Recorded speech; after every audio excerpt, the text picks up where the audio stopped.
Welcome back to the Pack Attack. Today we'll be doing recap for week 7. 7? 7. So sit back, relax, let's go into the video. So, honestly, before we start, I've said this for multiple videos. I'll probably do it once a week now. But, 100 followers on Twitter, 100 subs on YouTube, Shave the Beard. I stream on Mondays, Wednesdays, and Fridays from 6 p.m. Pacific Standard Time to 10 p.m. Pacific Standard Time. If you want to go see that, I play Minecraft and let people join if they want. So yeah, let's get into the video. Okay, so it's NFL Week 7 recap. We all know. So Giants versus Eagles was Thursday Night Football. The final score was 21-22. The Eagles won. I won the game while streaming because I had to stream on the day because I had stuff came up on Wednesday, so I had to stream. No, it came on Tuesday, so I could stream 2 days in a row. But whatever, didn't matter. But yeah, so number one thing, Eagles lead the division. Not, it's depressing, but I'm not surprised. The Eagles won. They're the best team right now. So much surprised that they lead the division. Number 2, Eagles. Wide receiver Deshaun Jackson got injured on a dirty play. I feel bad for him. That was a cheap shot. That guy needs to be suspended a game, in my opinion. But probably won't. So yeah.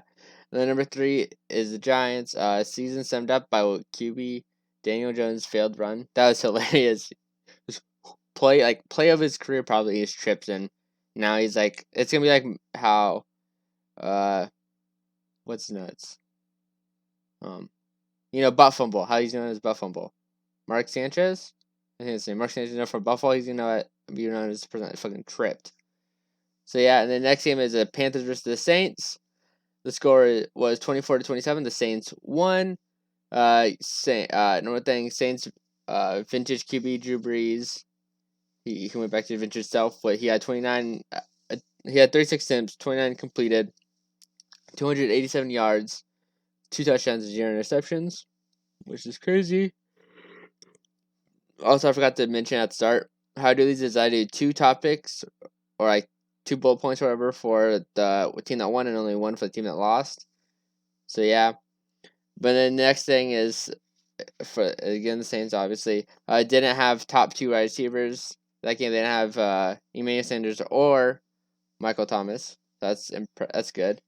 And then Panthers QB Teddy Bridgewater takes a game-ending sack, which the coach got mad for because it knocked him out of field goal range. If that wouldn't have happened, I don't know how far he lost, but he was the kicker was only like a yard or 2 away from it going in. Like his kick was aimed at everything perfectly, just damn enough power, and would have been the longest kick of all time. But a yard and 2, even 2 yards, because we see at least lost 2 yards or whatever, he probably would have made it. So that sucks. I think they would have went to overtime. But yeah. And then Bills versus Jets. The score was 18-10 Bills. QB Josh Allen falls out of MVP race, in my opinion. They barely beat the Jets. So they didn't really win the game because of their defense, to be honest. So yeah, and then the Bills defense only allowed 4 yards in the second half, which is insane to me. That's possible, but it happened. And then I'm pretty sure is either that or in one of the. I'm pretty sure it's in the second half. But yeah, and then Jets still, like I had last week. Hashtag fire Adam Gase. Hashtag fire Greg Williams. I hate going for people's jobs, but they're just not right for it. And then Browns versus Bengals. Score was 37-34. The Browns won. Wide receiver Odell Beckham Jr. is out for the season with a torn ACL. Baker Mayfield has been better with that OBJ statistically without him being on the field, so that's something. And then Bengals QB Baker Bengals. Baker Mayfield basically owns them, like how Aaron Rodgers' Jerry was. Baker Mayfield basically owns the Bengals because 30% of his wins have been him beating the Bengals, which is funny. The next is Cowboys versus Washington. The score is 3-25. The Washington won. Really good news. Head coach Ron Rivera is officially cancer free, and then is QB Kyle Allen is he like the one? He did really good that game, so is he the one, or should they go to Alex Smith? Who knows? And then next is the Cowboys QB Andy Dalton got knocked out. I don't know if he got officially knocked out. Sure, it's 1 a.m. After a stream, so I'm really tired. But okay, I don't know if he officially got knocked out, but he at least got a concussion. And after he got dirty hit, nobody came to back him up. Like none of his linemen or anything. Like one lineman came to like help him up, but that's it. Which obviously he couldn't help him because he was knocked out. So, but yeah, it's still messed up. They kicked the refs. Ejected the player from the game, and then Ron Rivera went up to Coach McCarthy and said that that's not what his players represent or anything. Like he didn't plan it, and then also Ron Rivera chewed him out on the sideline. I think he should get a 2-game suspension for that, but probably won't give him any in the NFL. And then next game is the Packers versus the Texans. Packers won 35-20. Aaron Rodgers leads the lead. Takes back the lead for MVP in my opinion. Especially after what Russell Wilson did. We'll get into that later. And then wide receiver Devontae Adams couldn't be stopped. He had 13 receptions, 196 yards, 15.1 yards on average that he got per catch, and then 2 touchdowns.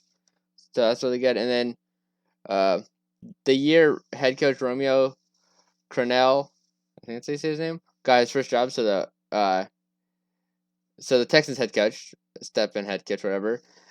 So yeah, he got his first coaching job, which I think is like some defense coach for a college team. That year, Matt LaFleur was born, so that's insane, like the age difference there. And then Lions, it's Falcons versus Lions, or Lions versus Falcons, whatever. And then the Lions won 23-22. Matthew Stafford clutched up with last-second touchdown, which is good. I guess it's good. I don't know how to feel. I'd rather the Falcons win, but it was exciting. I'm not gonna lie, I don't watch the game, but it seemed like the ending seemed exciting. Literally, I think first I thought it was an incomplete pass, I think it would have been over. I think there's no time left on the clock, because that's insane. Especially that's normally only happens with like touchdown with like field goals, so it's crazy that happened with touchdown. But yeah, and then they lost the finding a way to lose the game competition with the Falcons. So they both always find a way to lose the game. So they lost in that way, but they won the game. But yeah, and then running back Todd Gurley failed to stop himself from scoring. First time I've ever seen a running back score, and then the defense like raising their hands, like saying that it was a score. First time I've ever seen that, so that's pretty funny to see. And then next is the Steelers versus the Titans. 27-24, the Steelers were able to hold on and win. Steelers are the last undefeated team. Don't mind me, I'm just going down. Steelers are the last undefeated team. QB Ben Roethlisberger almost throws the game. He had 32. When they had 49 attempts, and 32 of them were complete. 268 yards, 2 touchdowns, and 3 interceptions. And the Titans couldn't overcome the first half. They going into the third quarter, so second half, they were down. What was it? 7-24. So literally the second half, the Steelers only scored 3 points. So that's crazy. Almost pulled up the comeback. And then Jaguars versus Chargers. The Chargers won 29-39. QB Justin Herbert is a real deal. He was 27-43 on attempts, 347 yards, 3 touchdowns and 0 interceptions, which was really good. It was the first one for Justin Herbert in his career, which is dope since he's from Oregon, which is where I live and where I'm from. And then Jaguar, if you need a win against Jaguar, make the Jaguars just offering them up for free. So besides their first win, besides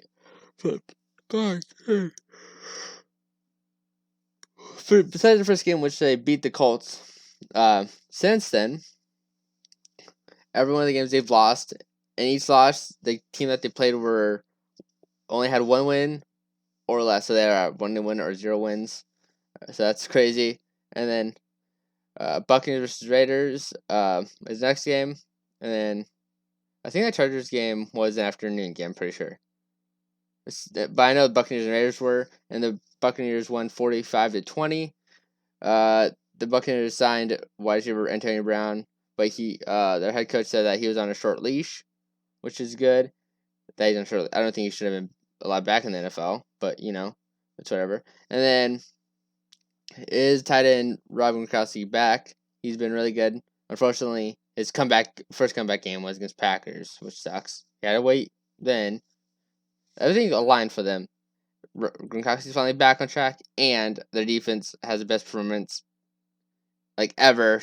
If they ever no team could have beat them with that performance, but whatever. And then the third thing is for the Raiders. Head coach Jon Gruden mad because they didn't get enough practice because of COVID. But for me, how I think of that is if you were responsible, you would have got more time, but you didn't deal with it right, so you get less time. He wanted to play on Monday or Tuesday, but I'm guessing they don't want any cases to pop up, so they wanted to get done as quick as possible. And then next game is the Chiefs versus the Broncos. The Chiefs won 43-16. Patrick Mahomes basically had a day off. I think he only had one passing touchdown, which is crazy that they won by so much. They scored so much, and he only had one passing touchdown. And then that shows that they have a balanced team. And then the final thing is Broncos. That game was the first snow game of the season. And also, I didn't write it down, but Philip Lindsay got a concussion in that game. So yeah, I just didn't want that to be the only thing for them. That first game was snow, it was snow this season. Felt cheap, so I said that. But yeah, and then next is the Patriots versus the Niners versus Patriots. Niners won 33-6. What the flip? Okay, 33-6, and the 49ers proved that they are a playoff team. The 2019 defense showed up that game, and then Patriots, that was their worst loss ever at home. So that's crazy. Or Belichick's worst loss at home ever, I should say. And the Sunday Night Football, which was a really good game, which I hate the Seahawks, but I would have had them win than a tie because ties are annoying. But yeah, they won. Seahawks lost 34-37 in overtime because of a late pick from Russell Wilson, so they were able to go down and get another try to field goal and actually make it this time. But yeah, number one, the Cardinals real? Are they the real deal? The Cardinals? I don't know. Sometimes they are, then they lose to weird teams like the Panthers and the Lions. So who really knows at this point? And then Kyler Murray is a younger version of Russell Wilson. Plus, he's faster.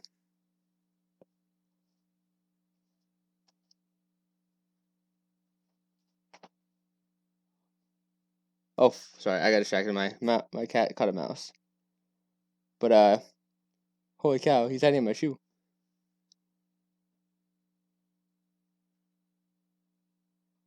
Oh, flip. I am distracted. Wait 1 sec, I'll be back. And we're back. I was gone for probably a 10-minute to 20-minute gap in real life. He decided to not catch the mouse, let the mouse go. He's plucking with so much that I got away, unfortunately. He was throwing around and stuff. So yeah, there's an angry mouse left in my room somewhere. But so let's keep going. Where were we at? Flip, I forgot. We did the Buccaneers. We did that. Did we do the Patriots? Yes. Seahawks, we were doing that. Okay, yeah, we're midway through Seahawks. So yeah, in my opinion, Kyler Murray is a younger. I don't know if I said this already, but Kyler Murray is probably a younger, more athletic version of Russell Wilson, in my opinion. It all seemed like he was trying to keep up with Kyler, showing who's better with all the run stuff, but he's not as fast as he is. Kyler's probably on the level with Lamar and Michael Vick, so you're not gonna really be outrun him. So yeah, and then Russell Wilson is starting to cool down again like he does every year. He starts off hot and he slowly cools down and fades out of the MVP discussion, but nobody wants to bring that up. But he had 3 interceptions this last game. Just want to say, now you're saying, oh, it's because you let Russ cook too much. You're supposed to let him cook a little bit. Think Aaron Rodgers gets that? No. He's had to be the head chef every position. He had to do all the cooking for years with Mike McCarthy. But okay. But Russell Wilson, he gets. Now they pull it. Oh, okay, buddy. Okay. And then final game was tonight, Bears versus Rams. 10-24, Rams won. Johnny Hacker for MVP. Of course, I'm joking, but it's funny. I think it was a kicker was actually MVP once. It was like a shortened season because of a lockout or something. But a kicker actually won the MVP before. But yeah, so Johnny Hacker for MVP. LOL. He did really good. I think he had like four. I think it was like at least four or more. Kicks that were inside like the 5 yard line or whatever. Punts, which was insane. He kicks like so. So it's the football, right? So I guess think of it like this. So this is the football tip bottom. So I guess you like normally you kick like this, you drop like boom. He tips it to the side and then kicks it, which is weird, but it worked out. It works really well. So yeah, and then I bet that's gonna be talked on Pat McAfee show. I guess it would be today when he did his podcast thing. Okay, and then second thing is the defense carries the offense. Defense went ham this game, and the final thing is the Bears proved to be a wildcard team at least. I mean, at best, they're not a Super Bowl contender. Not with Nick Foles. He had one good run, and then everything he's gonna. There's a reason why he's not on the Jaguars. There's a reason why he got kicked out the Eagles once. There's a reason why he didn't work out in Kansas City, or where else has he been? The Rams. He's also with them for a little bit, and he got kicked. So there's a reason for that. Just saying. But yeah, if you enjoy this, don't drop a like and subscribe. Follow me on all the socials down below. Ring the bell. Comment. What would he comment? Let me think. Somebody comment. Who's your first in the MVP race in your opinion? And then yeah. Actually on Mondays, Wednesdays, and Fridays, like I said, from 6 p.m. Pacific Standard Time to 10 p.m. PST. Actually Minecraft, yeah, you can join. It's join about everything. I'll catch you on the next one. Deuces. Bye bye. Adios.